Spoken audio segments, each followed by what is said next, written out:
Olá a todos, sejam bem-vindos ao canal. Eu sou Luísa e fico muito feliz em tê-los aqui para estudarmos o Livro dos Médiuns na parte segunda, no capítulo 3, que trata das manifestações inteligentes, e o item de hoje é o 71. Disse Kardec: aperfeiçoou-se a arte de obter comunicações pelo processo das pancadas alfabéticas, mas o meio continuava a ser muito moroso. Algumas, entretanto, se obtiveram de certa extensão, assim como interessantes revelações sobre o mundo dos espíritos. Estes indicaram outros meios e a eles se deve o das comunicações escritas. Receberam-se as primeiras desse gênero, adaptando-se um lápis ao pé de uma mesa leve, colocada sobre uma folha de papel. Posta em movimento pela influência de um médium, a mesa começou a traçar caracteres, depois palavras e frases.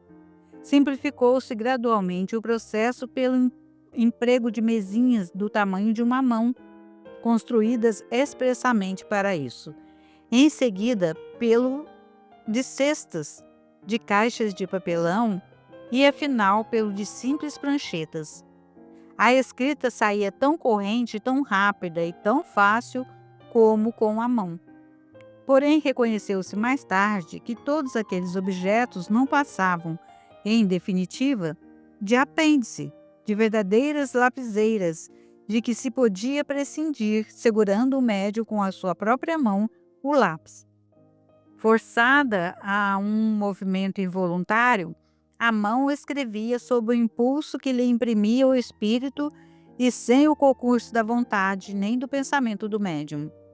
A partir de então, as comunicações de além-túmulo se tornaram sem limites, como é a correspondência habitual entre os vivos. Voltaremos a tratar desses diferentes meios a fim de explicá-los minuciosamente. Por ora, limitamo-nos a esboçá-los para mostrar os fatos sucessivos que levaram os observadores a reconhecer nestes fenômenos a intervenção de inteligências ocultas ou, por outra, dos espíritos. Vejamos agora o comentário do espírito Miramês sobre esse item 71. Ele dá o título de prudência. Suprimimos aqui a análise de muitas experiências feitas por Allan Kardec por não serem mais necessárias na atualidade. Abrindo aqui um parêntese para explicar que no item 69 e no 70, o espírito Miramês não fez comentários. Continuando agora com o espírito Miramês. Seria gastar muito tempo sem os frutos que objetivamos. Estamos em uma época de granjear trabalhadores e despertá-los para a luz, sem que seja preciso procurar as manifestações iniciais. Hoje, a própria ciência já dá notícias do mundo invisível, até mesmo pelas ciências exatas e pela ação dedutiva dos homens de saber. Ainda mais, a prudência aconselha que se deve esperar que o tempo seja o revelador comum, que nunca deixa de mostrar a verdade aos homens. No perpassar do tempo, os estudos foram se integrando à verdade e os companheiros estudiosos foram se entendendo pelas revelações, pelas respostas que davam aos espíritos, como se processavam as comunicações mediúnicas. E a lógica dava confirmação dos fatos ocorridos. A doutrina espírita foi muito combatida pela ignorância dos contraditores. No entanto, eles mesmos se inteiraram de que o combate faz crescer cada vez mais o ponto combatido.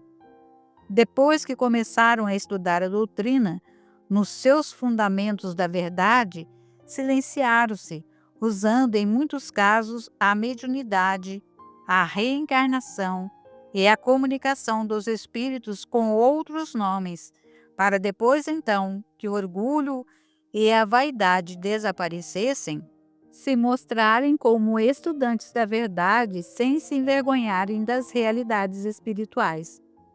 Aconselhamos o mesmo que dizia o codificador: prudência no que se ouve da parte dos espíritos. O mundo espiritual é como o que ocorre na Terra, onde existem homens de todas as classes. Encontramos no mundo pessoas de alta moral evangélica, bem como irmãos envolvidos em paixões inferiores que não se importam de dizer e responder tudo o que for perguntado, sem respeitar a verdade. Para eles, não interessa se estão certas ou erradas suas respostas. Já os espíritos superiores não procedem assim. Falam pouco, mas acertadamente. É a sua alegria servirem de canal para o anúncio da verdade, como quer Jesus Cristo. O ponto de atração dos espíritos são os médiuns. Se esses não se interessam pela verdade, atraem os espíritos da mesma condição espiritual.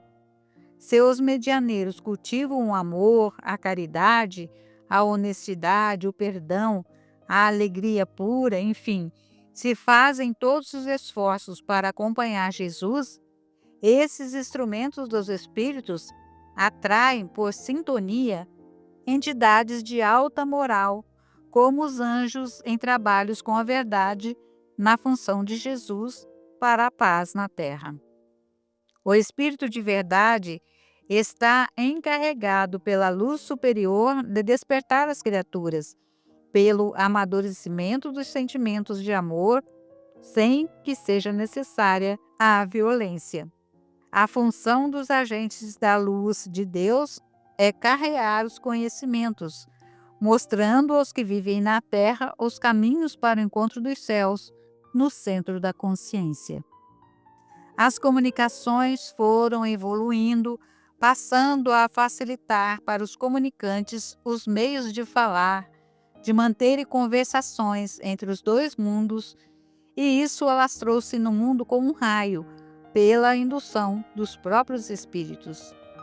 Desde aqueles dias, as comunicações com os espíritos e destes com os homens cresceram de maneira deslumbrante, principalmente no Brasil, de modo a formar a maior literatura do mundo, no que diz respeito a educar e instruir a humanidade. Ninguém pode interromper a luz do sol, nem tampá-la com uma peneira. A verdade é sempre verdade, e a própria história confirma o que falamos. Se a doutrina é dos espíritos, os homens não têm capacidade de deturpá-la, nem impedir o seu crescimento até que ela se estenda pelo mundo inteiro. Ela é como a água divina que os espíritos superiores distribuem no mundo sem medidas nem escolhas, porque é Jesus voltando para os novos samaritanos. Aquele, porém, que beber a água que eu lhe der, nunca mais terá sede para sempre. Pelo contrário, a água que eu lhe der será nele uma fonte a jorrar para a vida eterna. João, capítulo 4, versículo 14. Não te esqueças da prudência em todos os teus trabalhos, porque ela te dará segurança no aumento do teu salário de luz para a luz da tua vida.